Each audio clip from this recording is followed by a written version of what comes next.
राजस्थान का भूगोल। अब हम बात करेंगे अपवा तंत्र की। अगर अभी राजस्थान के भूगोल को के कंटेंट को देखना चाहते हैं तो चैनल पर जरूर बने रहना। बात हो रही है यहाँ अपवा तंत्र की। राजस्थान के अपवा तंत्र को तीन भागों में बांटा गया है। पहला अरब सागरीय नदियाँ, दूसरा अंत प्रवाही नदियाँ, तीसरा बंगाल की खाड़ी की नदियाँ। अरब सागरीय नदियाँ का जो प्रतिशत है वो है 17%। अंत प्रवाही नदियों का जो प्रतिशत है वो है 60%। और बंगाल की खाड़ी की नदियों का जो प्रतिशत है वो है 23%। तो इस तरीके से अरब सागर में गिरने वाली नदियों का प्रतिशत है 17, अंत प्रवाही नदियाँ है 60% और बंगाल की खाड़ी में गिरने वाली नदियाँ है 23%। इसका मतलब बंगाल की खाड़ी में गिरने वाली नदियों का प्रतिशत सबसे ज़्यादा है और अंत प्रवाही नदियों का प्रतिशत सबसे अधिक है, 60%। राजस्थान में अंत प्रवाही नदियाँ सर्वाधिक पाई जाती है। अब इसका कारण क्या है? मरुस्थल का विस्तार यहाँ पर सबसे ज़्यादा है। अरावली को राजस्थान की जल विभाजक रेखा कहा जाता है क्योंकि ये बंगाल की खाड़ी और अरब सागर की नदियों को अलग करती है। तो कहने का मतलब अरावली जो है वो एक जल विभाजक रेखा कहलाती है क्योंकि अरब सागर में गिरने वाली नदियों और बंगाल की खाड़ी में गिरने वाली नदियों को अलग करती है। राजस्थान में सतही जल या नदी जल देश का 1.16% ही है। कहने का मतलब राजस्थान में जो सतही जल है और नदी का जल देश का 1.16% है। भूमिगत जल राजस्थान में देश का 1.69% है। यानी भूमिगत जल यानी राजस्थान में जो भूमि के अंदर जो जल पाया जाता है वो देश के कुल जल का 1.69% है। अब हम बात करते हैं भूमिगत जल। इन भूमि में पाए जाने वाले जल की कुल ब्लॉक 249 है। डार्क जोन में 198 है और क्रिटिकल में 140 है और सुरक्षित जोन जो है ओनली 25 से ही है। तो कुल ब्लॉक है 249, जिसमें से 198 तो जो है डार्क जोन में है और क्रिटिकल जोन में 140 है और बचे हुए सुरक्षित जोन में है। अब हम बात करते हैं अरब सागर में गिरने वाली नदियों की। लूणी, माही, पश्चिमी बंगाल और साबरमती। ये है अरब सागर में गिरने वाली नदियाँ। लूणी नदी, माही नदी, पश्चिमी बनास और साबरमती नदी। तो सबसे पहले बात करते हैं लूणी नदी की।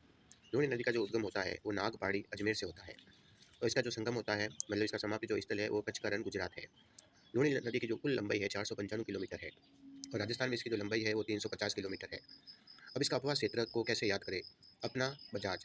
इस तरीके से आप लूणी नदी के अपवाह क्षेत्र को याद कर सकते हैं। अपना बजाज।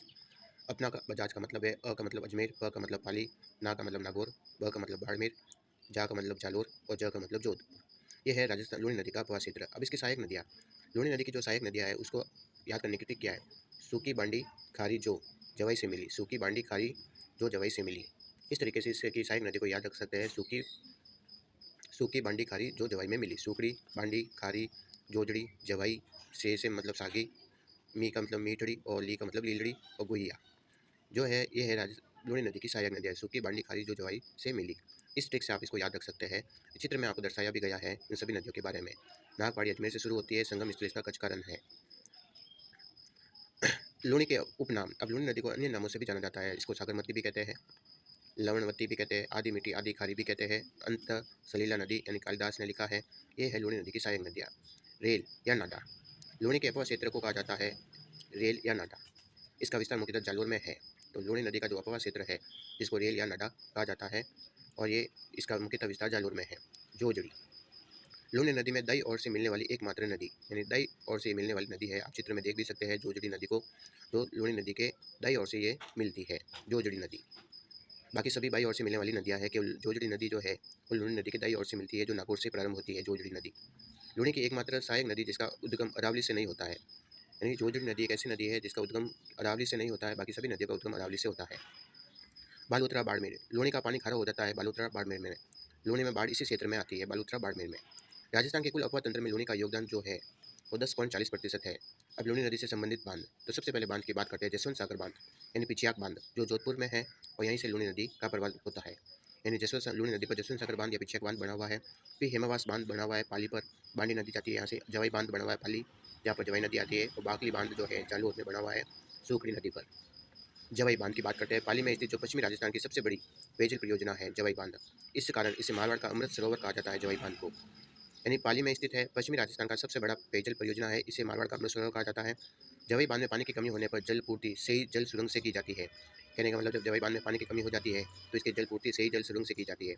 अब सही जल सुरंग जो है राजस्थान की प्रथम जल सुरंग है और ये उदयपुर से पाली को जोड़ती है। यानी सही जल सुरंग कहाँ से शुरू होती है? उदयपुर से पाली को जोड़ती है। जवाई में जलापूर्ति होती है। अगला है माई नदी। माई नदी का जो उद्गम होता है मेहद झील से होता है, अमरेरू पहाड़ी से होता है, विंध्याचल पर्वतमाला से होता है और ये मध्य प्रदेश में है। यानी माई नदी जो है मेहद झील से शुरू होती है, अमरेरू पहाड़ियों से है और विंध्याचल पर्वतमाला में है और मध्य प्रदेश में होती है। संगम इसका खंभात की खाड़ी गुजरात में है। माई नदी की लंबाई जो है 576 किलोमीटर है और राजस्थान में इसकी लंबाई 171 किलोमीटर है और इसका प्रवाह तंत्र जो है वो डूंगरपुर और बांसवाड़ा है।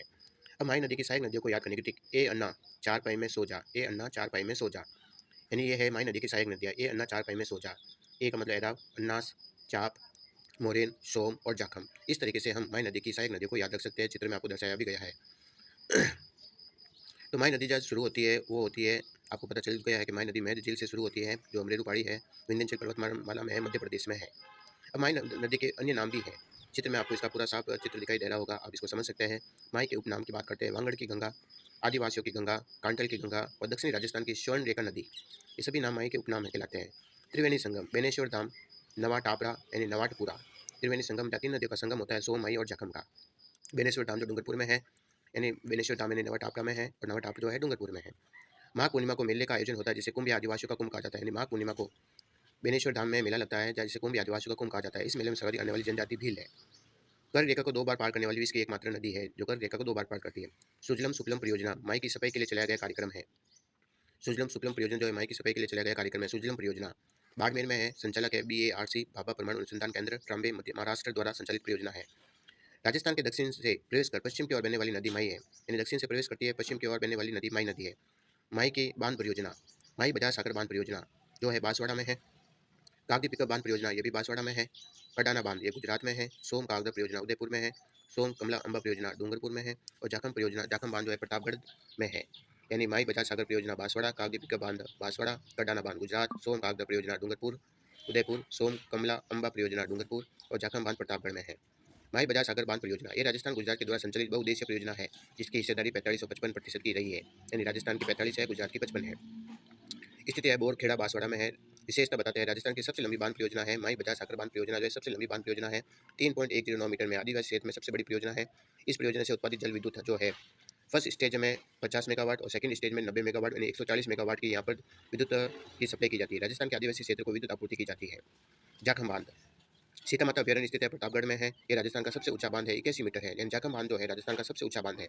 और सीता माता अभ्यारण्य जो है वो प्रतापगढ़ में है। इस तरीके से हम राजस्थान के अफवाह तंत्र की बात कर रहे हैं। यहाँ पर हमने 2 नदियों के बारे में चर्चा की है, एक लूनी नदी, एक माई नदी, अरब सागर में गिरने वाली नदियाँ, बंगाल की खाड़ी में गिरने वाली नदियाँ, उपवा तंत्र की नदियाँ। इन सभी नदियों के बारे में हम चर्चा कर रहे हैं। अगर आपको कंटेंट अच्छा लग रहा है तो चैनल को भी लाइक एंड सब्सक्राइब करना ना भूलें।